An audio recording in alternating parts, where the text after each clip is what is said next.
नमस्कार, शाम के 7 बजने को वक्त हो चला है अपना बिहार का। मैं हूं शुभी मिश्रा आपके साथ। और बढ़ती जनसंख्या को लेकर एक बार फिर गिरिराज सिंह ने कानून बनाने की मांग की है। विश्व जनसंख्या दिवस पर गिरिराज सिंह ने बहुत बड़ा बयान दिया। गिरिराज सिंह ने कहा कि हिंदू महिलाओं की तुलना में मुस्लिम महिलाएं ज्यादा बच्चे पैदा करती है। हिंदू महिलाओं का FTR यानी कि फर्टिलिटी रेट कम है और मुस्लिम महिलाओं का ज्यादा, और इसीलिए देश में जनसंख्या नियंत्रण को लेकर सख्त कानून लाने की जरूरत है। गिरिराज सिंह के बयान पर सियासत तेज है।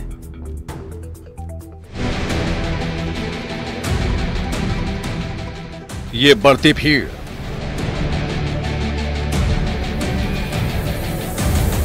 आने वाली पीढ़ी के लिए संकट पैदा करने वाली है।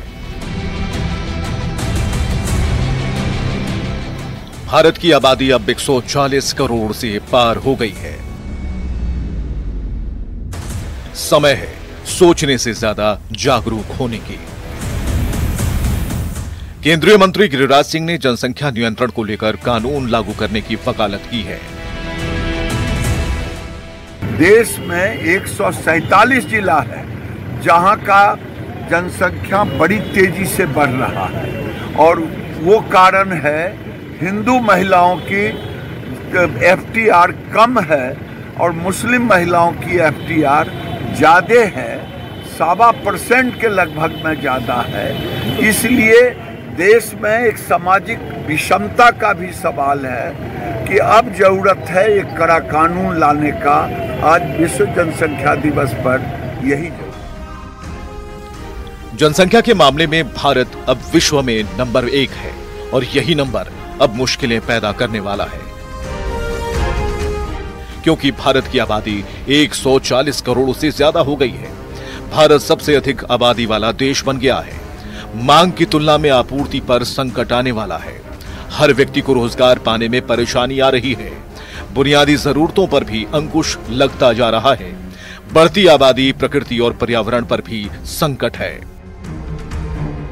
हालांकि गिरिराज सिंह के बयान से जेडीयू के मुख्य प्रवक्ता केसी त्यागी इत्तेफाक नहीं रखते। इस समय भारत की जो जनसंख्या है वो कंट्रोल में है। आपकी जानकारी के लिए इस समय जो ग्रोथ रेट है 1.4 है, जबकि विदेशों में 2+ है। और बिहार सरकार ने जो इस विषय में क्रांतिकारी कदम उठाए हैं उसको भी फॉलो करने की जरूरत है, बगैर किसी सख्ती के, बगैर किसी कारण के, बगैर किसी जुर्माने के। इससे पहले पीएम मोदी ने छोटे परिवार के कॉन्सेप्ट को समझाया था। पीएम ने कहा था कि हमें जन्म से पहले जरूरतों पर ध्यान देना होगा। प्रधानमंत्री की चिंता जायज है और चिंताओं के बीच कई महत्वपूर्ण सुझाव भी सुझाए जा रहे हैं। इस पर नियंत्रण होना चाहिए, और बिहार की सरकार और बिहार के लोकप्रिय मुख्यमंत्री जी ने लड़कियों को आगे पढ़ाने की बात कही है, और जैसे जैसे लड़कियां शिक्षित होगी वैसे वैसे जनसंख्या पर नियंत्रण हो जाएगा। कुल मिलाकर काम की बात यह है कि हमें और हमारे समाज को जागरूक होना होगा। जनसंख्या नियंत्रण को लेकर राजनीति से ज्यादा जागरूकता पर जोर देना होगा। Bureau report, news 18।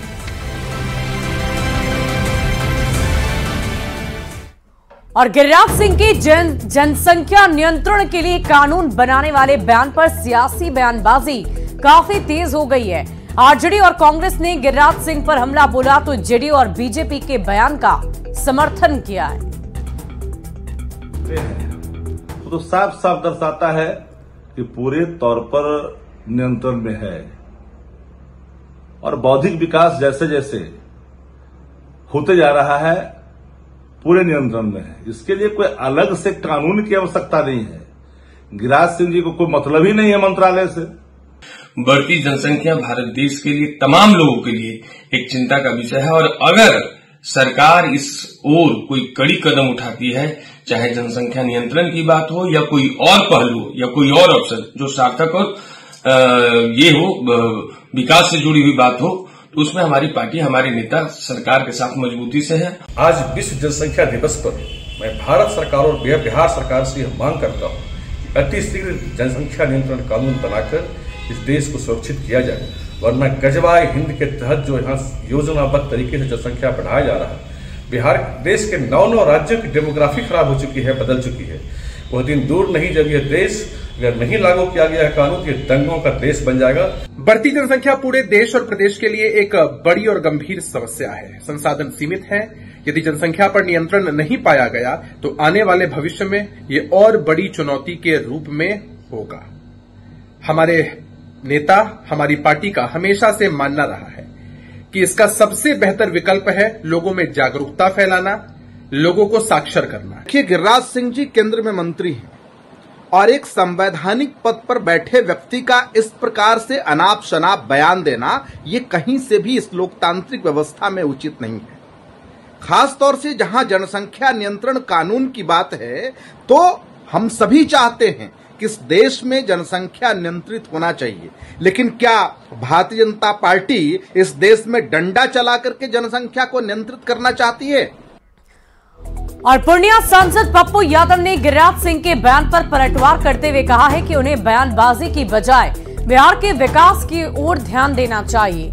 बिहार सरकार के मंत्री नीरज कुमार बबलू ने कहा है कि देश में जनसंख्या कानून की सख्त जरूरत है, क्योंकि विकास योजना का लाभ सभी लोगों को नहीं मिल पा रहा है। अगर जनसंख्या नियंत्रण में नहीं आई तो स्थिति और भी ज्यादा खराब हो जाएगी। गिरिराज दादा से आग्रह है कि विकास और विशेष राज्य विशेष पैकेज पर बात करें। गिरिराज सिंह जी से आग्रह है, संजय बाबू जी ने जो बात कही, संजय झा जी ने हाई डैम बनाने की, और 5000 करोड़ रुपया, जो मैंने ये भी सवाल उठाया, नरेंद्र मोदी जी घोषणा किए तो वो पैसा क्या हुआ? मैंने ये बात कही, मैंने बहुत सीधा मैं इस मामले में कि जनसंख्या का फायदा हमें नहीं मिल पा रहा है। जो विकास का काम भारत सरकार कर रही है, बिहार की सरकार कर रही है, उसका फायदा हम लोगों को क्यों नहीं मिलता? आप ही कह रहे हैं कितने बड़े अस्पताल बने, फिर भी बेड नहीं मिल रहा। इसका क्या कारण है? हम सिंगल लेन से डबल लेन बना रहे, डबल लेन से 4 लेन बना रहे, 4 लेन से 6 लेन बना रहे हैं, लेकिन कोई भी सड़क खाली नहीं है। हम 4 बेड का जहाँ अस्पताल था वहाँ 40 बेड का अस्पताल बना रहे हैं, फिर भी बेड खाली नहीं है। इसका मुख्य कारण है कि जनसंख्या बढ़ोतरी नहीं है, ये जनसंख्या विस्फोट हुआ है, और इस जनसंख्या विस्फोट के वजह से लोग परेशान हैं। विकास का फायदा किन्हीं को नहीं मिल रहा है। इसलिए इस देश में कठोर कानून बनाने की आवश्यकता है कि जनसंख्या नियंत्रण का कानून बने, ताकि जो विकास का काम हो रहा है उसका फायदा लोगों को मिले। और मनीष वर्मा को जेडीयू में बहुत बड़ी जिम्मेदारी मिली है। मनीष वर्मा जेडीयू के राष्ट्रीय महासचिव बनाए गए हैं। दिल्ली में पार्टी कार्यालय में जेडीयू के राष्ट्रीय कार्यकारी अध्यक्ष संजय झा ने मनीष वर्मा का स्वागत किया और नई जिम्मेदारी को लेकर पत्र भी सौंपा।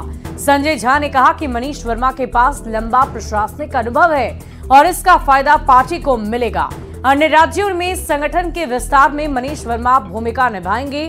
तो राष्ट्रीय महासचिव मनीष वर्मा ने सीएम नीतीश का आभार व्यक्त करते हुए कहा कि राष्ट्रीय स्तर पर पार्टी की प्राथमिकता झारखंड विधानसभा चुनाव है। बिहार में 1.5 साल में चुनाव होने वाले हैं। संगठन और पार्टी को मजबूत करने के लिए जितना कुछ संभव होगा वो किया जाएगा। मनीष वर्मा ने कहा कि पहले भी जनता से वो जुड़े रहे, नीतिगत मामलों में काम किया, धरातल पर वो काम करते आए हैं। क्या नीतीश कुमार के उत्तराधिकारी मनीष वर्मा हैं? इस सवाल पर भी उनकी प्रतिक्रिया सामने आई है। उन्होंने कहा कि मीडिया में बहुत सारी खबरें चल रही है, लेकिन ऐसा नहीं कि कोई व्यक्ति नालंदा से हो, उसी जाति का हो तो उसे उत्तराधिकारी बना दिया जाए। ऐसा कुछ भी नहीं होता। राजनीति में फैसले जनता करती है कि कौन शासक होगा। के राष्ट्रीय कार्यालय में स्वागत है। हम लोगों के बीच में मनीष कुमार वर्मा जी बैठे हुए हैं और आप लोग जानते हैं कि 2 दिन पहले उन्होंने पार्टी की सदस्यता पटना में ग्रहण की और आज हम लोगों के नेता, हम लोग के राष्ट्रीय अध्यक्ष आदरणीय मुख्यमंत्री जी ने, हम लोग पटना से ही आ रहे हैं, आज सुबह तय किया कि इनको पार्टी का राष्ट्रीय महासचिव बनाना है और इसी के लिए हम लोग बैठे हैं। और खास करके पार्टी संगठन, मनीष वर्मा जी का एक एडमिनिस्ट्रेटिव एक्सपीरियंस रहा है, आईएएस रहे हैं उड़ीसा काडर में, और फिर बिहार में भी उन्होंने 10-12 साल सेवा दी है और एक लंबा एडमिनिस्ट्रेटिव एक्सपीरियंस एक्सपोजर रहा, लोगों के बीच काम करने का उन्होंने काम किया है। मुख्यमंत्री जी ने, हम लोग के राष्ट्रीय अध्यक्ष ने, क्योंकि पार्टी को राष्ट्रीय स्तर पर भी पार्टी का विस्तार करना है, उनके कामकाज को ले जाना है, तो वो भी एक बड़ा चैलेंज है बिहार के बाहर ले जाने का। तो अब जो मनीष वर्मा जी भी आए हैं बिहार में भी और बिहार के बाहर भी पार्टी संगठन को मजबूत करने में इनका एक महत्वपूर्ण योगदान रहेगा। मनीष वर्मा को जेडीयू का राष्ट्रीय महासचिव बनाया गया है। बात करते हैं उनसे। मनीष जी, 2 दिन पहले आपने पार्टी ज्वाइन की, उसके बाद आपको राष्ट्रीय महासचिव की जिम्मेदारी दी गई है। किस तरह से बिहार में पार्टी को आगे बढ़ाएंगे और पूरे देश में किस तरह की आपकी प्लानिंग होगी? देखिए, मुझे जो है सिर्फ 2 दिन के भीतर इतनी बड़ी जिम्मेदारी मिली है, इसके लिए मैं अपने नेता और जदयू के राष्ट्रीय अध्यक्ष बिहार के मुख्यमंत्री श्री नीतीश कुमार जी का बहुत बहुत आभार व्यक्त करता हूं। उन्होंने इतनी बड़ी जिम्मेदारी मुझे सौंपी है ज्वाइन करते ही। ये सचमुच देखिए, काम जो है दोनों स्तर का है, एक नेशनल लेवल पे भी है और बिहार स्तर का ही है। नेशनल लेवल पर पार्टी की प्रायोरिटी होगी कि अभी झारखंड के चुनाव हैं और भी पार्टी का यदि विस्तार दूसरे राज्यों में हो सकता है तो उसके करने की कोशिश करूंगा। साथ ही चूंकि बिहार में भी 1.5 वर्षों में करीब करीब इलेक्शन आने वाला है, विधानसभा का चुनाव आने वाला है, तो वहां भी संगठन के स्तर पर पार्टी की मजबूती के लिए जितना कुछ भी किया जा सकता है वो सारे काम किए जाएंगे। आपने बतौर अधिकारी बहुत काम किया है ओडिशा में, फिर बिहार में भी, पटना के डीएम भी रहे आप, तो उसका कितना फायदा आपको मिलेगा जब आप राजनीति में आए हैं? तो उस अनुभव का फायदा कैसे होगा? देखिए, अनुभव का फायदा तो होता ही है। जब पहले भी हमने बहुत सारा काम कराया है, बिजली के डीएम के रूप में तो फिर काम करना ही होता है, जनता से भी जुड़ाव रहता है, लोगों की समस्या सुननी पड़ती है और लोगों को उन समस्याओं का समाधान भी कराना पड़ता है। लेकिन नीतिगत स्तर पर भी मैं चूंकि माननीय मुख्यमंत्री जी का सचिव रहा हूं और योजना विकास विभाग का भी 4 वर्ष मैं सचिव रहा हूं, बिहार को बजट को बनाने में भी मैंने 4 वर्ष योगदान दिया है, तो इस तरह से सरकार के कामकाज या नीतियां बनाने में भी मैं पहले कंट्रीब्यूट कर चुका हूं, तो उसका अनुभव का लाभ मिलता है। आप इंजीनियरिंग के भी छात्र रहे हैं, आईआईटी दिल्ली से पास आउट रहे हैं आईएएस बनने से पहले। मुख्यमंत्री नीतीश कुमार भी इंजीनियरिंग के छात्र रहे हैं, काफी सिमिलरिटी आप लोगों में दिखती है। आप भी नालंदा से, वो भी नालंदा से। बिहार में अगर देखा जाए कहीं भी सोशल इंजीनियरिंग जो देखी जाती है राजनीति में, वो भी जिस जाति से हैं उसी जाति से आप भी आते हैं, एक डिस्ट्रिक्ट से हैं। माना जा रहा है कि अगले उत्तराधिकारी नीतीश कुमार के कोई हैं तो मनीष वर्मा है। इस तरह से देखा जा रहा है राजनीति में आप वीआरएस लेकर के आए हैं। तो देखिए, ये मीडिया में बहुत सी जगह पे खबरें चल रही हैं, पहले से भी ये तुलना हो रहा है, लेकिन ऐसा नहीं है कि कोई व्यक्ति नालंदा से हो, आईएएस से हो और जाति से हो तो वो उत्तराधिकारी बन जाता है। ऐसा कुछ नहीं होता। राजनीति में आप जानते हैं कि जनता डिसाइड करती है कौन उसके शासक होंगे, किसकी सरकार होगी, जनता चुनती है। तो फाइनल जो वर्डिक्ट होता है वो जनता का होता है। ये राजतंत्र नहीं है कि कहीं भी कोई राजा का शासन है, इसको उत्तराधिकारी नॉमिनेट कर दिया और जनता उसे चुन लेगी। यहाँ ऐसा नहीं होता है। तो मुझे इन बातों में कोई विशेष गहराई दिखती नहीं है। चलिए, बहुत बहुत धन्यवाद। तो ये थे मनीष वर्मा, जो कि जेडीयू के राष्ट्रीय महासचिव नियुक्त किए गए हैं।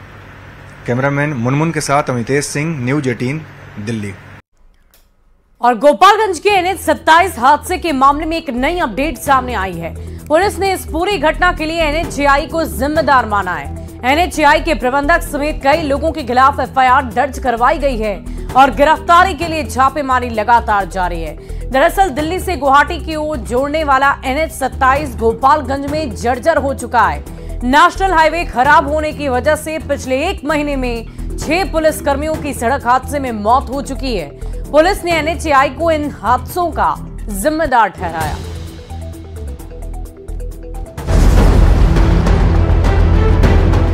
NH 27 हादसे में 6 पुलिसकर्मियों की मौत के बाद NHAI के इंजीनियर, प्रबंधक और कॉन्ट्रैक्टर फरार हैं। पुलिस की जांच में अब तक NH में गड्ढों को हादसे की वजह बताया जा रहा है। सितवलिया थाने में 7 लोगों के खिलाफ FIR दर्ज कराई गई है और पुलिस छापेमारी कर रही है। कि रोड में कई जगह गड्ढे हैं और कई जगह मेंटेनेंस ठीक से नहीं हुआ है, इस कारण से जो है ये सड़क दुर्घटना होती आ रही है और इस सड़क दुर्घटना के पीछे भी यही कारण सामने आया है। और ऐसे में जो NH के जो इंजीनियर हैं और जो कॉन्ट्रैक्टर है जिनको मेंटेनेंस का कार्य देखना है और सड़क सुरक्षा से संबंधित जो भी कार्य किए जाने हैं उन पर एक प्राथमिकी दर्ज की गई है और इसमें आगे जो अनुसंधान में जो भी तथ्य सामने आएंगे उसके आधार पर कार्रवाई की जाएगी। पुलिस की रिपोर्ट के मुताबिक हादसे का कारण NH 27 पर गड्ढों की मरम्मती न होना, जरूरत के मुताबिक लाइट की कमी होना, साइन बोर्ड का नहीं लगाया जाना, NH से सटे अवैध कट बंद न होना और NH की मरम्मत और रखरखाव न होना बताया जा रहा है। हालांकि एसपी स्वर्ण प्रभात ने इस मामले को गंभीरता से लेते हुए कार्रवाई के निर्देश दिए हैं। NHAI से जुड़े लोग पुलिस की गिरफ्त से बाहर हैं, लेकिन हादसे का शिकार बन चुकी पुलिस को जांच में NH पर मौत का गड्ढा नजर आ गया है। हालांकि NHAI की तरफ से जवाब का इंतजार है। गोविंद कुमार, न्यूज़ 18, गोपालगंज। और नीट पेपर लीक कांड मामले में सीबीआई के हाथ बहुत बड़ी कामयाबी लगी। सीबीआई की टीम ने पेपर लीक कांड के मुख्य आरोपी में से एक रॉकी को गिरफ्तार कर लिया है। गिरफ्तारी के बाद रॉकी को कड़ी सुरक्षा के बीच पटना के सीबीआई के मुख्य न्यायिक दंडाधिकारी हर्षवर्धन सिंह की कोर्ट में पेशी की गई। पेशी के दौरान सीबीआई ने अपनी वकील के माध्यम से रॉकी की 10 दिनों के लिए रिमांड पर मांगी, जिसे कोर्ट ने मंजूर कर लिया है।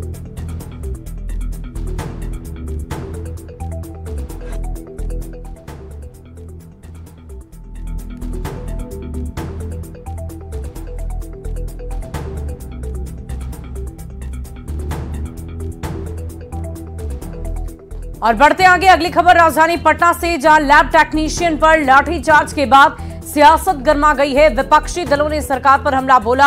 आज लैब टेक्नीशियन ने भाकपा माले विधायक महानंद सिंह से मुलाकात की, आवाज बुलंद करने की मांग की। विधायक ने लैब टेक्नीशियन की मांग को जायज बताया। आपको बता दें कि कल पटना पुलिस ने प्रदर्शन कर रहे लैब टेक्नीशियनों पर लाठीचार्ज की थी।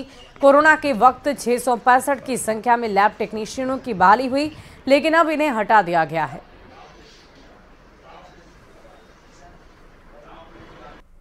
आज जैसे ही भाजपा की सरकार बनी है तो इनका एक्सटेंशन रद्द कर दिया गया है और इनको जब अपनी मांग को लेकर के प्रदर्शन कर रहे थे, मुख्यमंत्री से मिलना चाह रहे थे, तो बर्बर तरीके से पिटाई की गई है, जिसमें कई लैब टेक्नीशियन घायल हो गए हैं, कई लोगों का पैर टूटा है, हाथ टूटा है।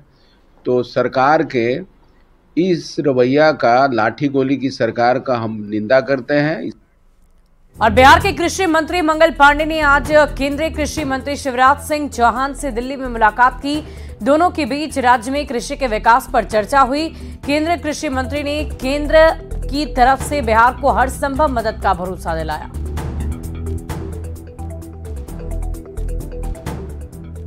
और बाढ़ के कन्हाईपुर गांव में बंदूक की नोक पर शादी कराने का एक मामला सामने आया है। नाबालिग युवक बाजार में सामान लेने पहुंचा, जहां से 4 हथियारबंद लोगों ने युवक का अपहरण कर लिया, फिर उसके साथ मारपीट कर शादी करा दी गई। युवक के परिवार ने मामले की शिकायत थाने में दर्ज कराई, जिसके बाद पुलिस ने लड़की के घर पर छापेमारी कर अगवा युवक को मुक्त कराया। हालांकि आरोपी मौके से फरार हो गए।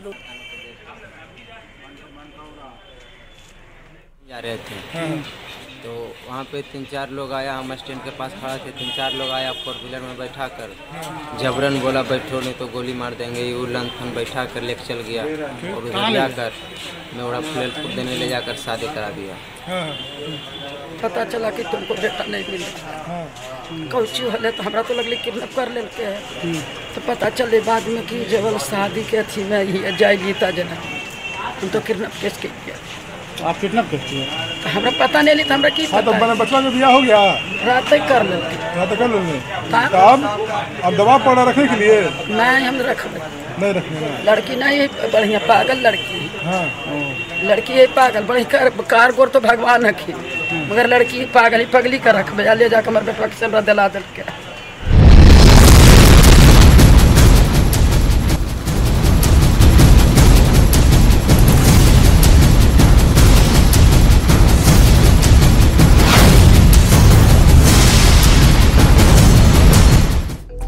और 7 नदियों से घिरे खगड़िया में जैसे जैसे नदियों का जलस्तर बढ़ने लगा, वैसे वैसे नदी किनारे रहने वाले लोगों को एक बार फिर बाढ़ की आशंका सताने लगी है। बेलदौर और चौथम प्रखंड में जहां कोसी और बागमती नदी के जलस्तर में लगातार वृद्धि देखी जा रही, वहीं गंगा और बूढ़ी गंडक के जलस्तर में भी वृद्धि हो रही है।